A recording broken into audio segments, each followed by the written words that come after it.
Welcome to the Heart of Fauquier podcast. I am your host, Austin Bedrosian, and today's special guest is Dennis Taylor. So thank you so much for being on the show. Well, thank you, Austin. We've been trying to get together for a while, and I really appreciate the opportunity. Yeah, absolutely. I'm looking forward to it. It's interesting what he does, and with a lot of our viewers being entrepreneurs or having even a side business or something, I think they'll be able to get a lot of value and maybe even reach out to you with what you do in your business. So Great. I think this will be really fun.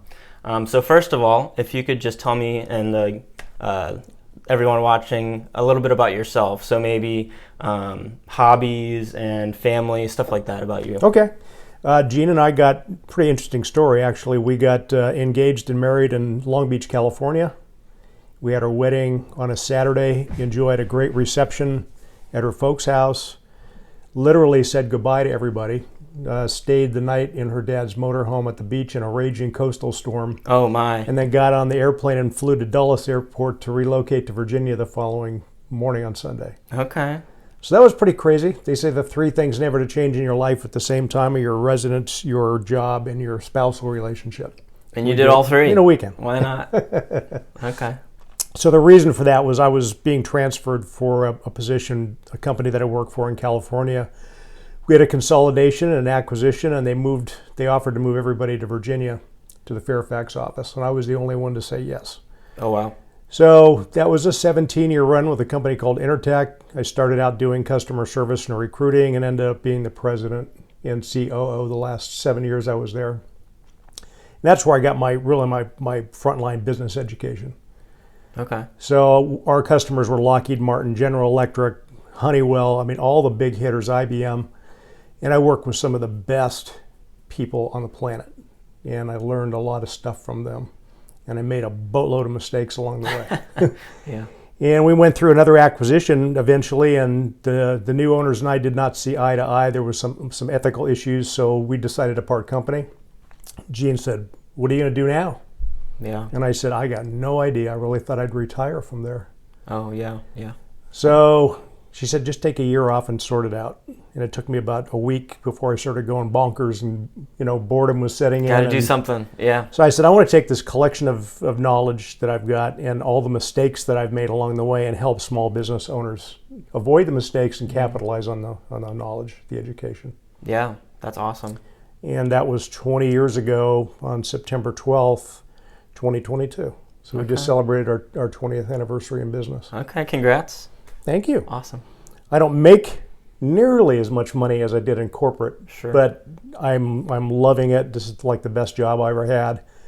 That's kind of probably a piece of advice is if you're unhappy in your employment or you're asked to do something that you don't necessarily agree with from an ethics standpoint, don't stay. Move on.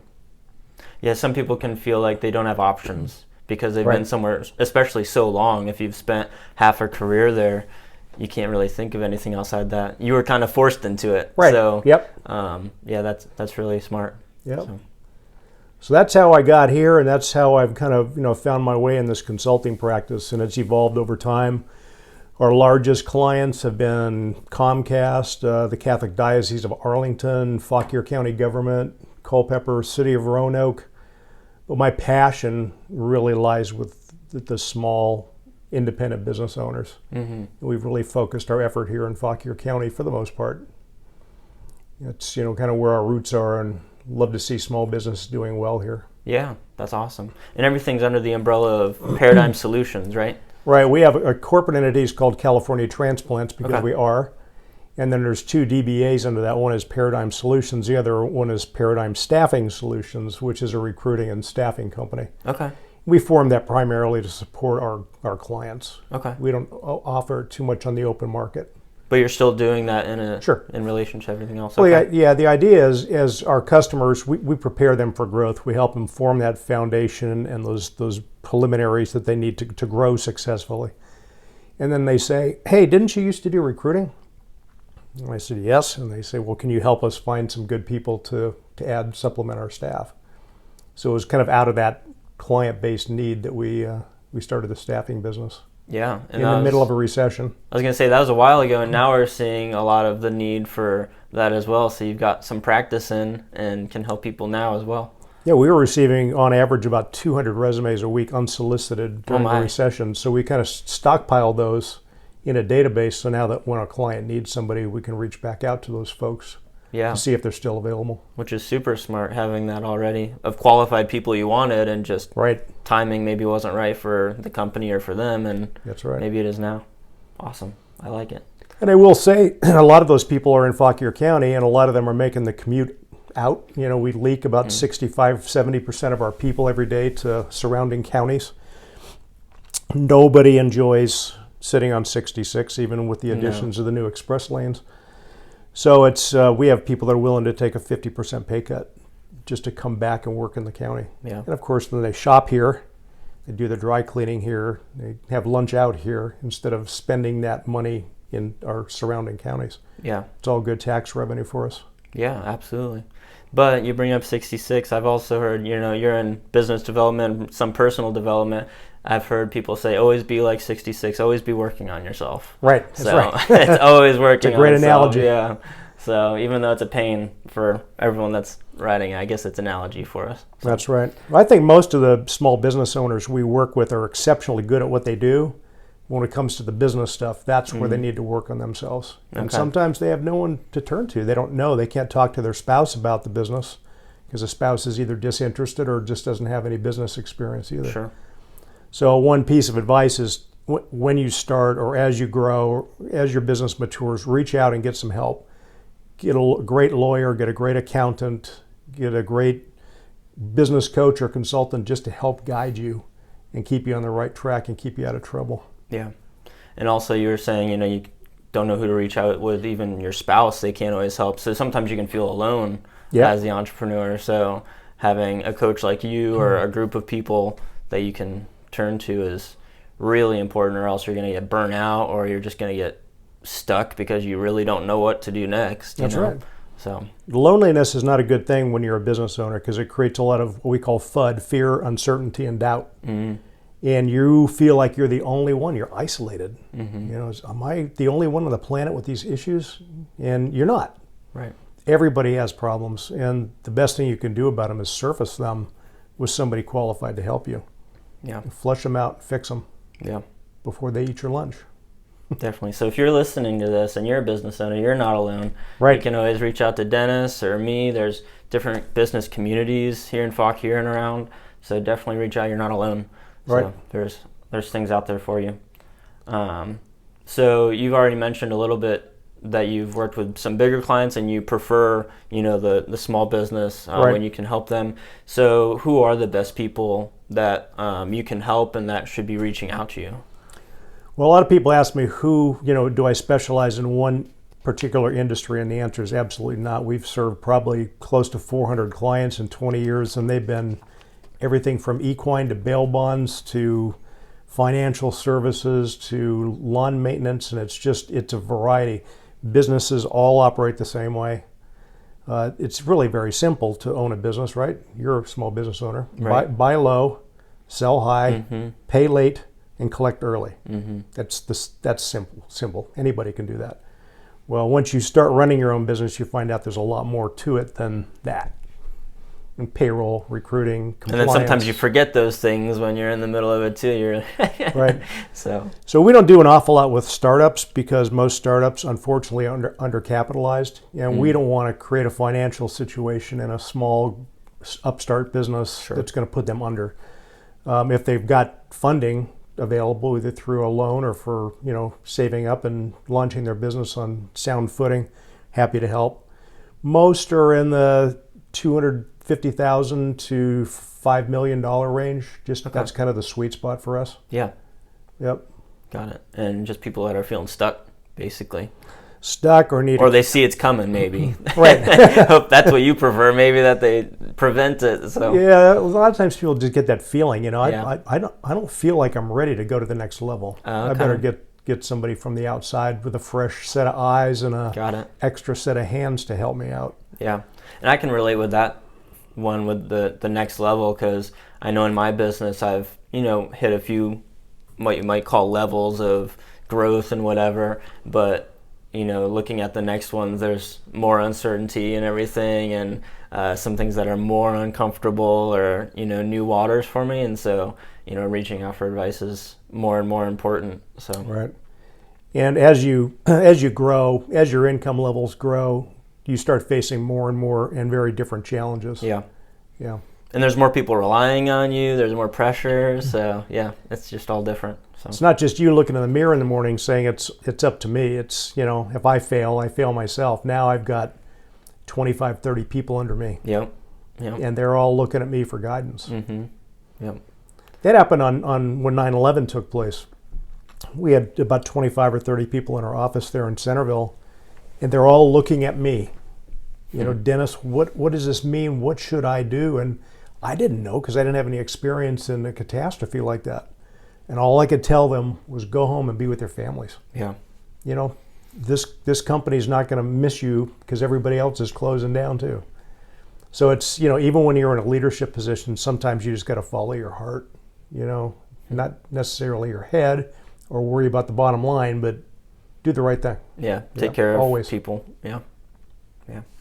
So is most of your coaching one-on-one then with Paradigm Solutions? We have most of our clients start that way. A lot of it is just based on accountability, just mapping out a plan and a strategy and an approach. And then every week we get together 1 or 2 hours. Okay. And there's a difference between coaching and consulting. Coaching is working with you on skills that you currently possess that you want to get better at. And then the consulting is bringing skills and tools to you that you don't currently have. Okay. So it's a combination of that, but we come up with a very succinct action plan.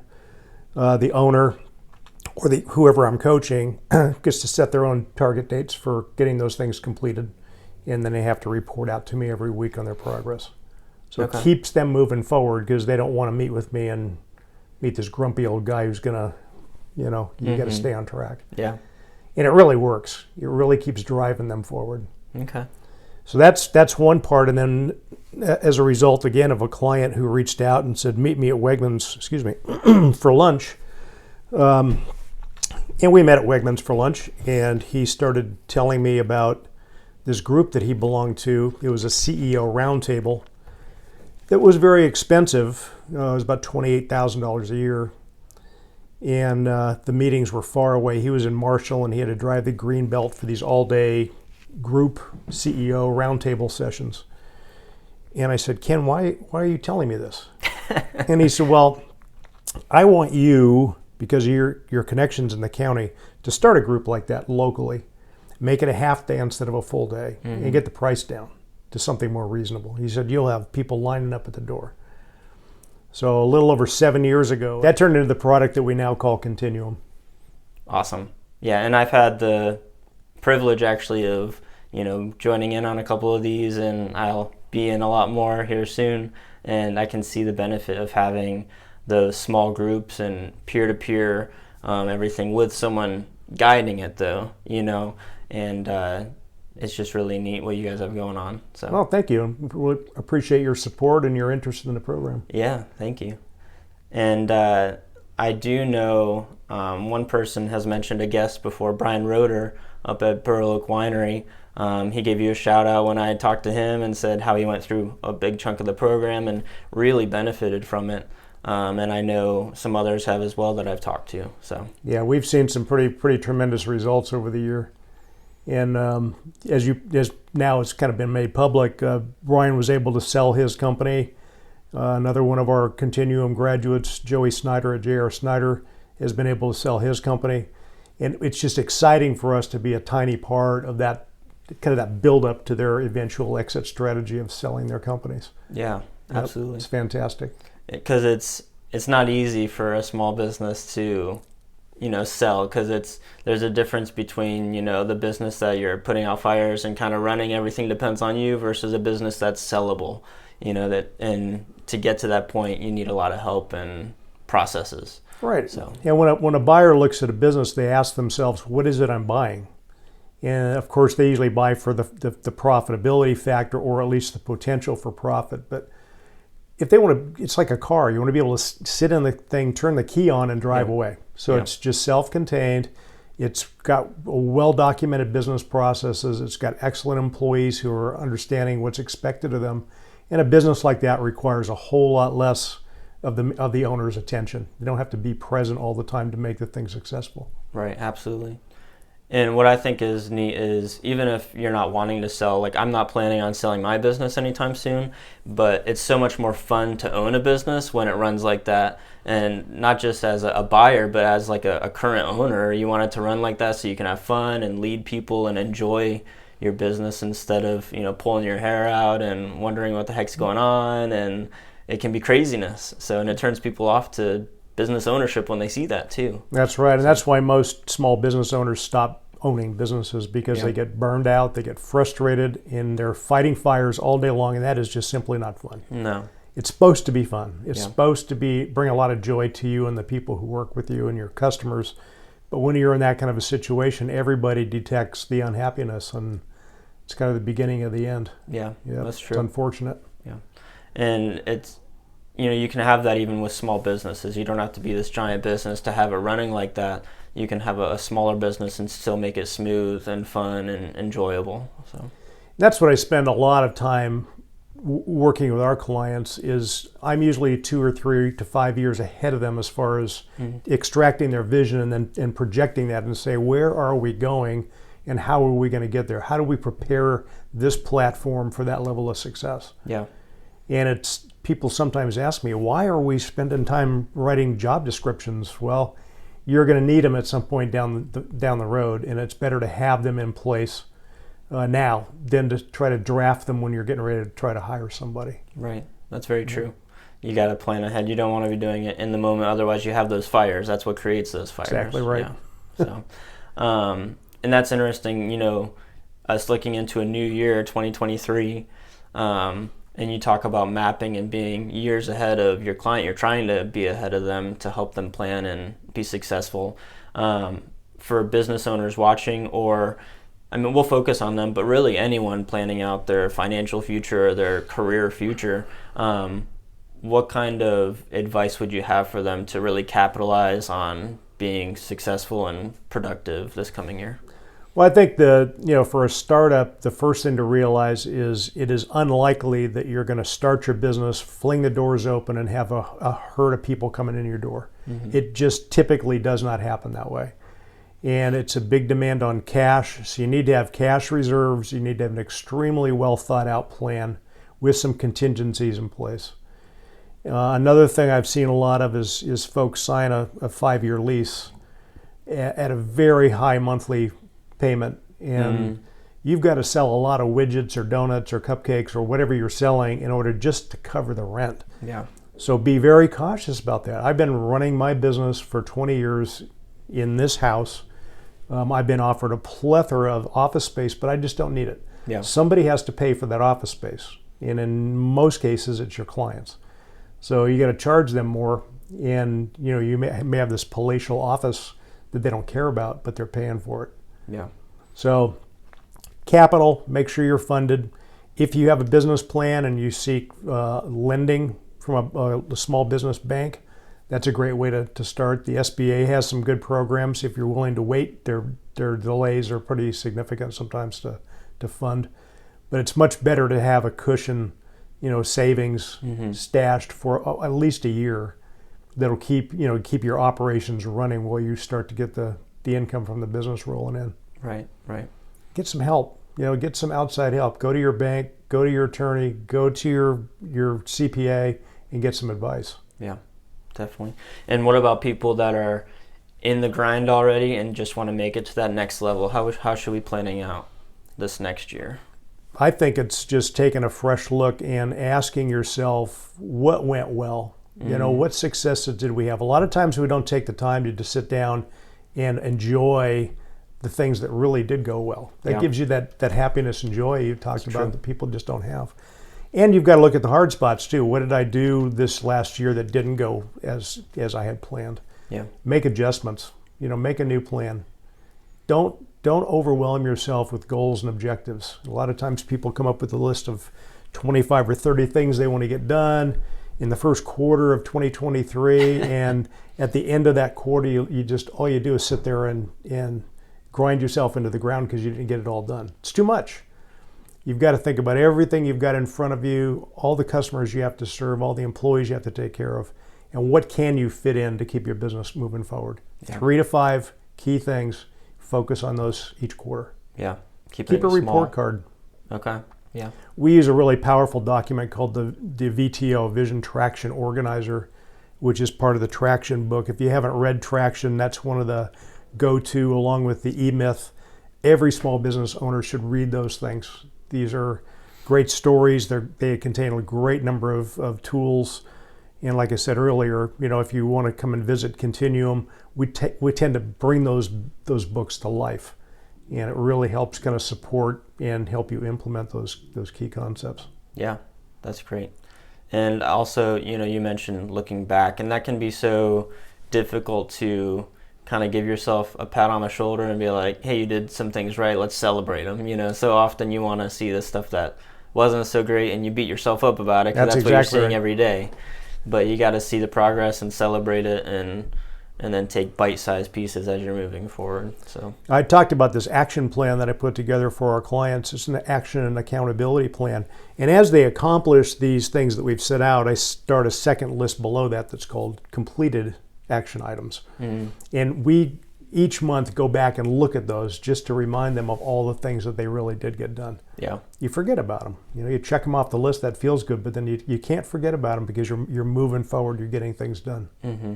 So often you can write down maybe New Year's resolutions or whatever, and then a year later you don't even know where that list is. That's right. So maybe that's okay if you're going to beat yourself up about it, but sometimes there's celebrations on there you got to see too. So, right.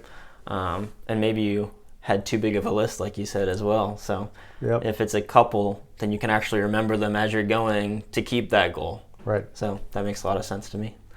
And even when things don't go well, if you have an error or mistake that's made in the business, don't beat yourself up. Sit down and say, what did I learn from that? What's going to make me stop and make sure that never happens again? How do I get to the root cause of that issue?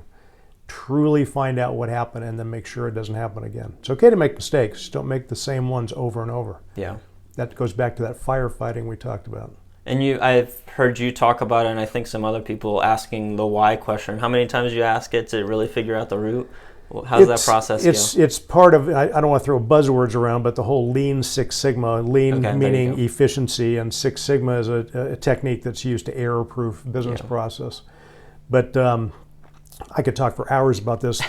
This comes from the Japanese Toyota production system, but one of the tools is called 5 Whys. Whenever anything happens in your life or in your business life, if you ask the question why 5 times, you will typically get at or very close to the root cause, the thing that really caused that event to happen. When anything undesirable or questionable happens, just stop and do 5 Whys. A pretty common sense example of this is if you're on 66 and your car suddenly dies, not a good place for that to happen, but pull over to the side and get a tow, and in diagnostics, they're going to try to figure out what happened. The car stopped getting fuel. Most mechanics will advise you to change your fuel filter. If you do that and you haven't really found the root cause of the plugged fuel filter, it's probably going to happen again. So keep asking why. Why did the fuel filter get plugged? Well, it's because there was contaminants in the fuel, and until you drain that fuel out of the tank, clean the tank, and refresh it with good gas, it's going to happen again. Yeah. So just keep asking why at least 5 times. Right. You'll find that root cause. Yeah. And then switch stations right. where you're getting your gas because something's going wrong Yes. or something's wrong with your gas tank. Don't buy the cheapest. Right. Take better care of it. Right. So, awesome. Well, thank you so much for your time. There's been a lot of great nuggets, so you need to listen to this at least once more.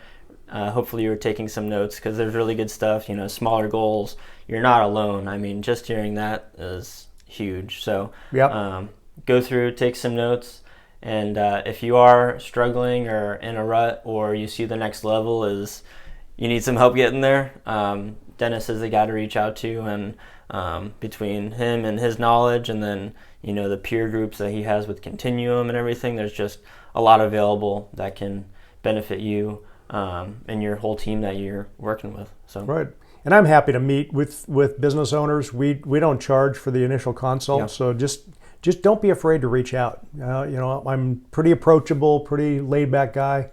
Let's talk, and if I can help you, I'm a good solution for you. I'd love to do business. Yeah, definitely. And even Continuum, they have a generous thing where you're able to come and see what it's like before you have to commit to it. So that's really awesome as well. They see what it's like before you get in, and you can even benefit a little bit before you even join. So very cool. Well, thank you so much Thank you, sir. for your time, and thank you for watching. And go ahead and follow him on his social media. Check out his website with Paradigm Solutions, and we will see you guys next time.